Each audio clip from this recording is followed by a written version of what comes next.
Today will be a quick review IKEA rust furniture. Size, height 27, wide 24 inches, and depth 12 inches. It's not big, but that's what I need.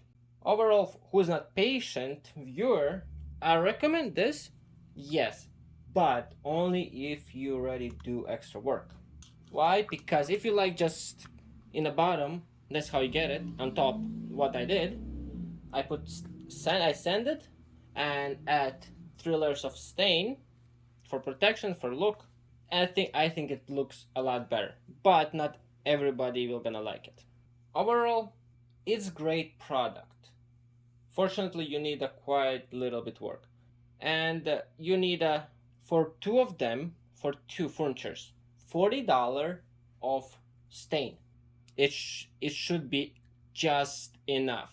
You don't need to sand really good. You just need to clean with alcohol, sand it, and clean with alcohol, because I think they use some kind of oil that I don't really like it, because it doesn't protect.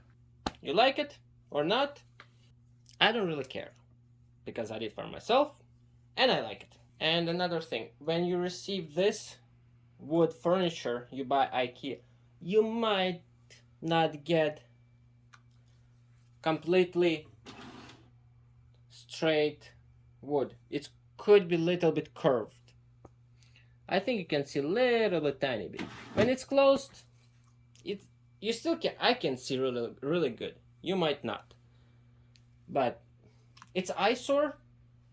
For me, it is a little bit. But what do you expect? 70 Canadian bucks.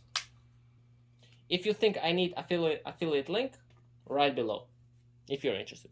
Okay, this video already too long. You're probably already sleeping. Good night.